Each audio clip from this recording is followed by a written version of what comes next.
Вітаю, сябры!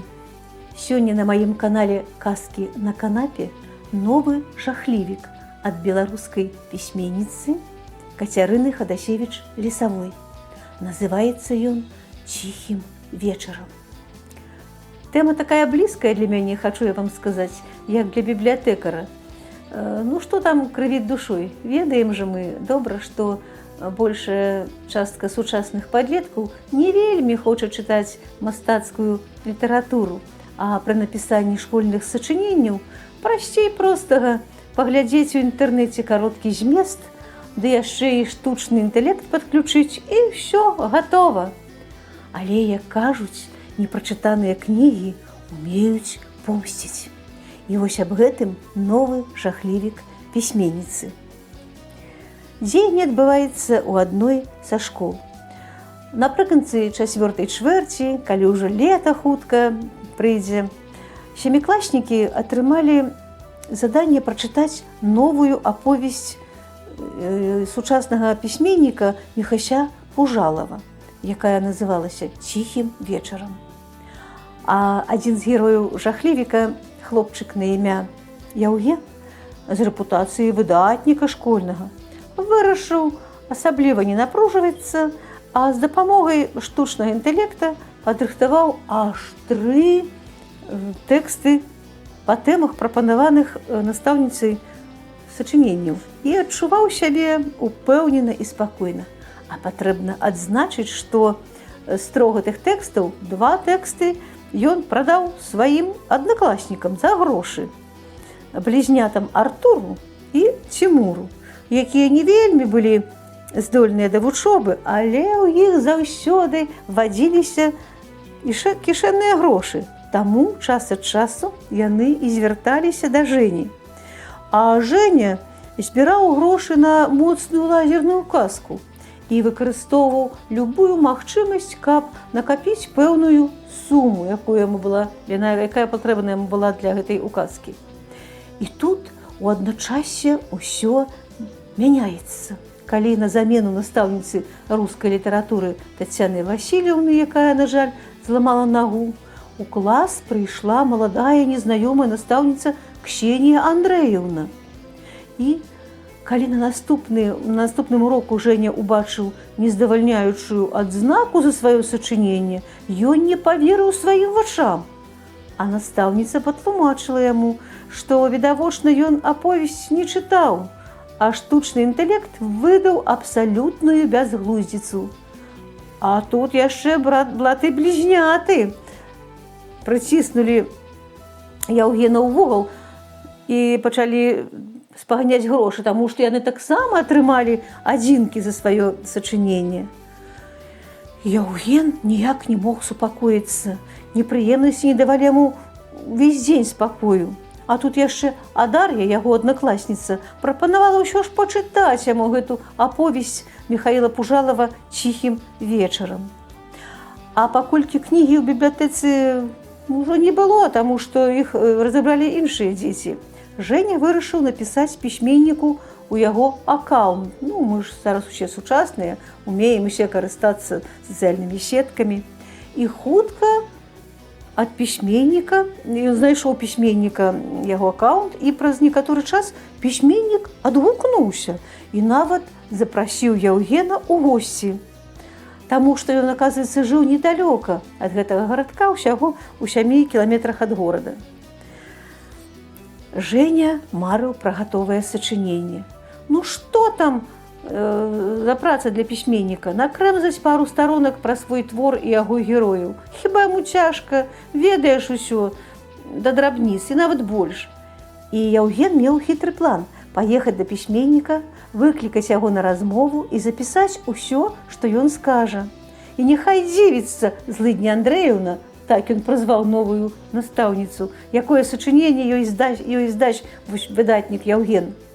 А каб наладзіць адносіны з пакрыўджанымі Артурам і Цімурам, Яўген вырашыў ім усё расказаць, набіць сабе цану, паказаўшы, якую ж выдатную ідэю ён прыдумаў, і нават запрасіць хлопцаў з сабой.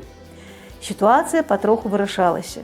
Наперадзе была цікавая паездка да пісьменніка, а тут яшчэ прыйшло паведамленне, што запаветная лазерная ўказка ўжо чакае свайго гаспадара ў пункце выдачы. З гэтага Яўген і пачаў. Забраў свой моцны лазер, потым зайшоў да блізнят і расказаў ім пра цудоўны план, скончыўшы новыя ідэі. А калі мы яшчэ да сачынення дададзім фоткі з пісьменнікам, то гэта злыдня Андрэўна будзе ў шоку. За такое выкананне задання можна адразу і за чвэрць, і за год ставіць нам адзнаку «выдатна». Калі хлопцы забраліся ехаць на хутар, ім па дарозе сустрэлася Дар'я, якая таксама выказала жаданне паехаць разам з імі на хутар, каб пабачыць жывога пісьменніка. Усё было на пачатку прыгожа і захапляльна. Падлеткі любаваліся прыгажосцю хутара, разглядалі дыхтоўную хату пісьменніка, але праз некаторы час да Жэні прыйшло паведамленне ад гэтага пісьменніка Міхайла Пужалава, што ён адлучыўся па тэрміновай справе і калі ёсць час, то можна пачакаць яго тут, у гэтай хаце, а калі няма, дык можна ўзяць кнігу на стале. І вось тут пачынаюцца самыя неверагодныя падзеі, містычна-дэтэктыўныя, усё як у кніжцы, якую так не хацеў чытаць Яўген і яго сябры. Пасля таго, як дзеці пачаставаліся гарбатай з пячэннем, з цукеркамі, Дар'я насцярожана сказала: «Ой, добра вам, вы кнігу не чыталі, дык нічога вам не страшна, а я паўсюль бачу знакі і рэчы, апісаныя ў аповесці. Лепей бы я з вамі не паехала». «Ты гэта пра што?» – удакладніў Цімур. Даша кіўнула на старое люстра. Люстра – это зеркало, што вісела на сцяне. Вось у такім самым люстры адлюстроўваліся здані, а потым вылазілі з яго.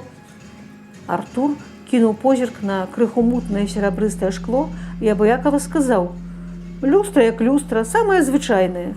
Якія здані могуць быць і адлюстроўвацца, да яшчэ і вылазіць з гэтага люстра». А Дар'я азірнулася па баках, быццам хацела пераканацца, што ніхто іх не падслухоўвае, і ледзь чутна прагаварыла: «Ды якіх там толькі зданяў не было, лезлі праз люстра, і ўсіх, каго сустракалі на сваім шляху, цягнулі ў іншы свет». Яўген адчуў, што яму, як пэўна астатнім, неяк стала няўтульна ў хаце, дзе і гаспадара няма. Ён вырашыў перапыніць Дашу. «Да перастань ты наганяць жаху, мы не баімся, а ты мне аж дрыжыш. Пісьменнікі ўсё выдумваюць, бо фантазію добрую маюць і хочуць зацікавіць чытачоў нечым асаблівым». Аўтар паглядзеў на звычайныя рэчы ва ўласным доме і надаў ім проста містычнасці. Вось і ўсё. Даша з кволай надзеяй задуменна працягнула: «Ой, не ведаю, апынуцца сярод загадкавых рэчаў. У доме пісьменніка здані вылазілі з такога ж люстра, а галоўны герой іх падхватнікам лавіў і назад у іншы свет выкідваў». Цімур са смехам пацікавіўся: «Звычайным падхватнікам цікавы спосаб».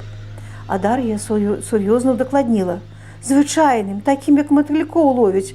Той падхватнік заўсёды напагатове ляжаў у куфры». Усе сінхронна перавялі позіркі на вялікі куфар, які стаяў у куце. Жэня падняўся з зэдліка і, ідучы па агромністай драўлянай скрыні, упэўнена сказаў: «Вось я зараз адкрыю і дакажу, што няма там ніякага...» Пры гэтых словах ён адкінуў вечка і пасля паўзы дадаў: «падхватніка». Хлопец дастаў тую самую рэч, адсутнасць якой хацеў даказаць. Даша віскнула, блізняты перакінуліся ўсхваляванымі позіркамі, а Яўген зірнуў на падхватнік, кінуў яго назад у куфар і зачыніў. Потым чамусьці выцер руку, у якой трымаў прыладу. Імкнучыся надаць голасу абыякавасці, Цімур сказаў: «Ой, Даша сёння страху спаць не будзе. Давайце вернемся дадому. Чаго тут сядзець без гаспадара?» Усе падхапіліся са сваіх месцаў, маючы намер пакінуць хату, як раптам вельмі нечакана і гучна грымнуў гром. І маланка бліснула так блізка, быццам ударыла прама пад акно. Хмары зацягнулі неба, у хаце стала змрочна. А вось загадкавая люстра, якое вісела акурат насупраць акна, насупраць неяк прасвятлела.